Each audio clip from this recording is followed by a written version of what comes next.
우리가 맥스 루케이도 목사님의 행복 연습이라는 책을 가지고 말씀을 나누고 있는데, 그 목사님에게는 D라고 하는 형이 있다고 합니다. 그런데 그 형은 어렸을 때부터 늘 그 목사님을 놀리고 괴롭혔다, 그렇게 얘기를 합니다. 아마 형제가 있는 가정에 흔히 느꼈던 것이라고 생각을 하는데, 아마도 그 가정도 형제가 있으니까 또 형이 동생을 놀리고 때로는 그 동생은 자기를 괴롭히는 것으로 여겼던 것 같습니다. 그런데 어느 날 형과 함께 야구를 하러 가게 됩니다. 그 야구를 하러 간 사람 중에 자기 형이 나이가 제일 많아서 자기 형과 다른 형하고 한 사람씩 지명을 해서 그 야구팀을 구성을 하게 됩니다.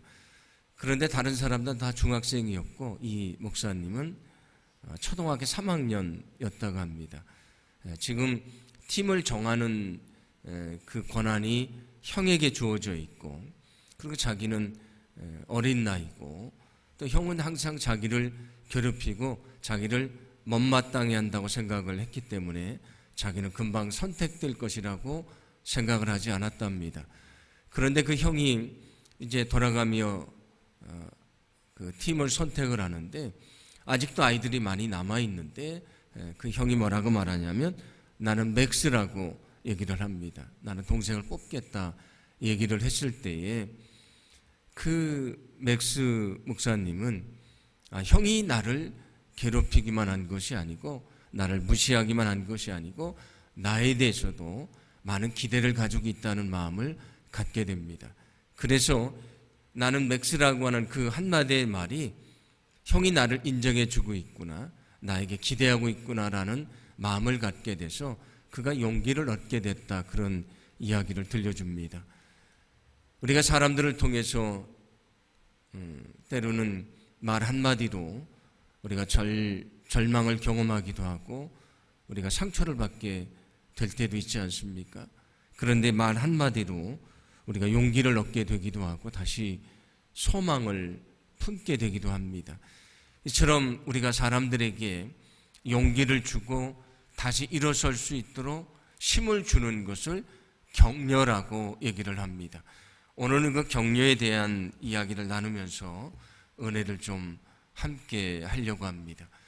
예수님이 이제 죽으시고 부활하시고 승천하실 것을 말씀하실 때에 이런 말씀을 들려주시는데, 요한복음 14장 16절인데 제가 봉독해 드립니다. 내가 아버지께 구하겠다. 그리하면 아버지께서 다른 보혜사를 너희에게 보내셔서 영원히 너희와 함께 계시게 하실 것이다.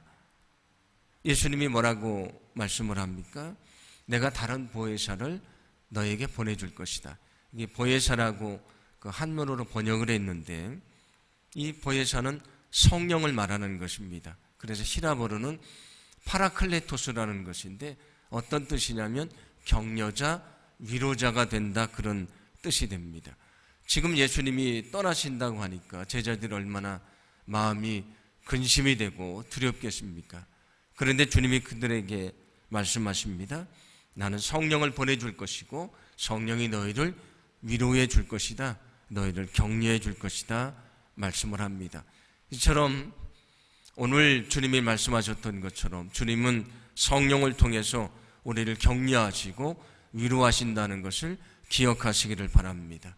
주님은 우리를 위로하시고 격려해 주시는 분이십니다. 인생을 살다가 때로 우리가 지치고 연약한 시간을 맞이하지만 여전히 희망을 품을 수 있는 이유가 있습니다. 주님은 여전히 내 곁에 계시고 나를 위로하시고 나를 격려하시고 내게 용기를 주시는 분이시기 때문입니다. 하나님에 대해서도 성경은 이렇게 말씀을 하는데, 고린도후서 1장 3절과 4절입니다. 함께 봉독합니다.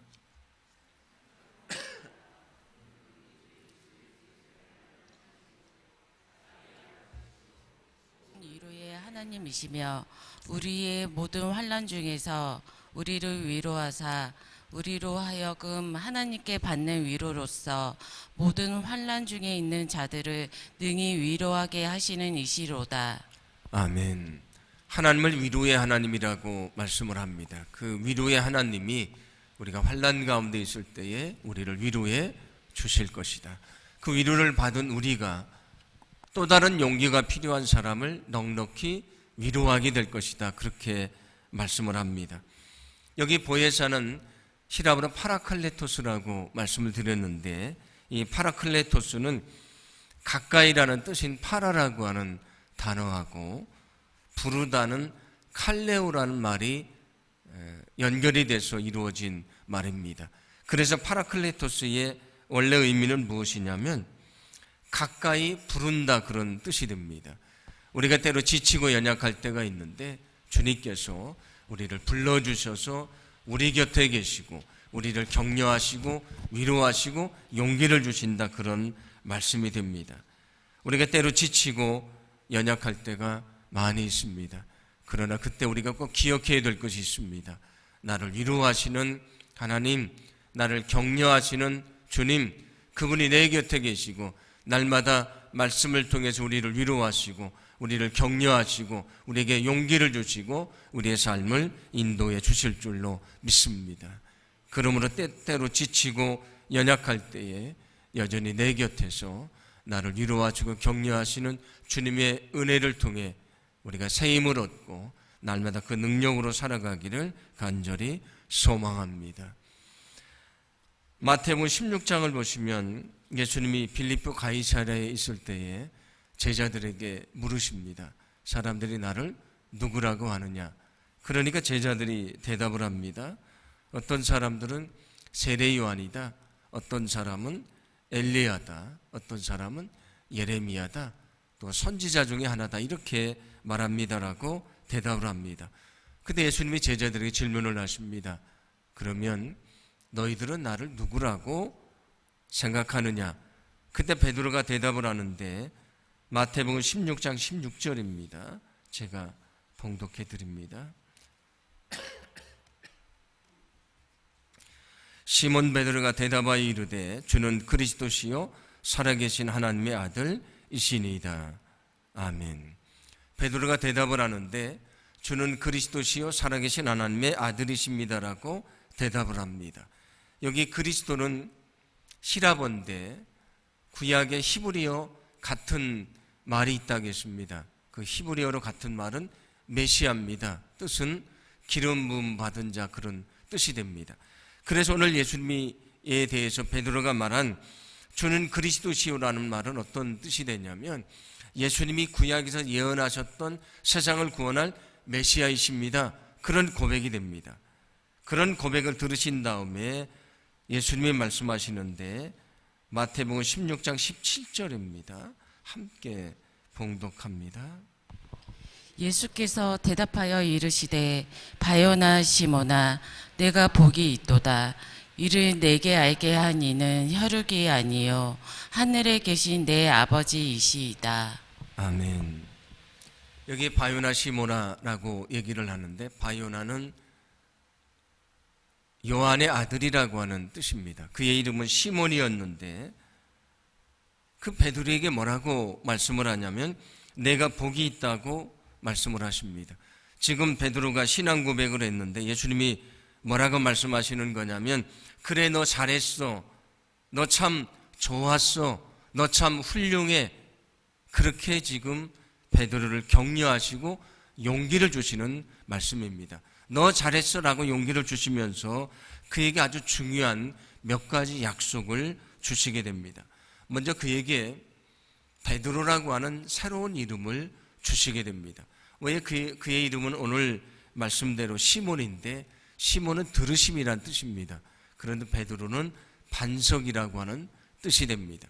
그에게 반석이란 이름을 주시면서 무슨 약속을 하시냐면 내가 너에게 반석 같은 믿음을 줘서 하나님을 위해 일하는 사람이 되게 하겠다, 그렇게 용기를 주시는 것입니다. 이어서 뭐라고 말씀하시냐면 내가 반석 위에 교회를 세우겠다 말씀을 합니다.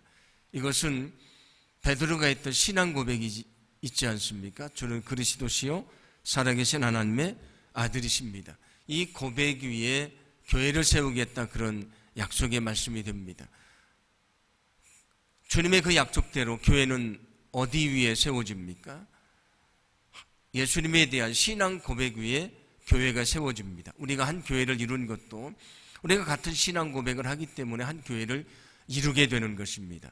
그리고 또 그에게 뭐라고 말씀하시냐면, 내가 너에게 천국의 열쇠를 주겠다. 열쇠라고 하는 건 어떤 권한을 말하는 것입니다. 전권을 주는 것을 말합니다. 그래서 옛날에도 우리 시어머니들이 살림을 하다가 자기의 며느리가 어느 정도 살림을 잘한다고 생각하면 옛날에 그 창고 열쇠를 주었다고 말하지 않습니까? 우리나라도 열쇠를 준다는 것은 권한을 준다는 것을 말합니다. 여기 열쇠도 역시 마찬가지입니다. 주님이 교회를 세우셨는데 교회를 이끌어가는 권한을 주겠다, 그런 약속의 말씀이 됩니다. 그래서 베드로는 어떻게 됩니까? 초대교회를 이끌어가는 수장이 되었다는 것을 성경은 말씀해 줍니다. 그런데 베드로는 어떤 사람입니까? 갈릴리 바닷가에서 고기를 잡던 아주 평범한 사람입니다. 다른 사람들이 그렇게 주목하지 않던 사람입니다. 그런데 오늘 주님이 그의 고백을 들으시고 말씀하십니다. 너 참 잘했다. 그래, 너 훌륭해. 너는 지금도 잘했지만 앞으로도 더 잘할 거야.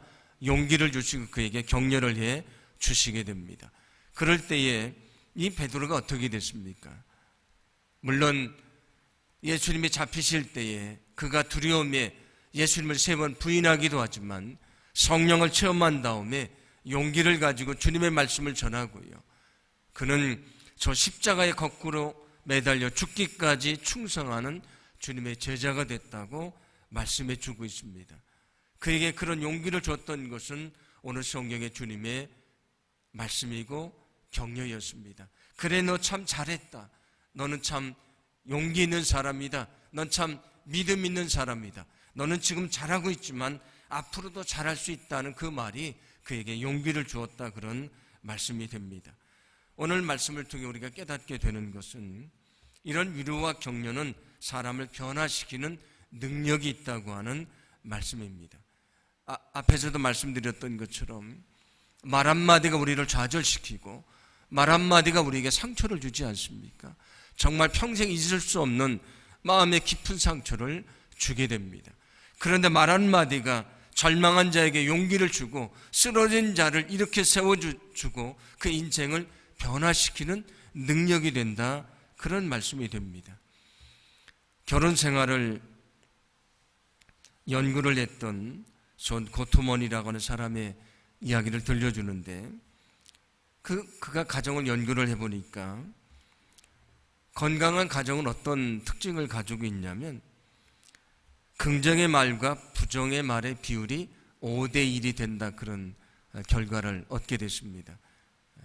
건강한 가정은 긍정적인 말을 5번 할 때 부정적인 말을 1번밖에 하지 않는다, 그런 얘기가 되고요.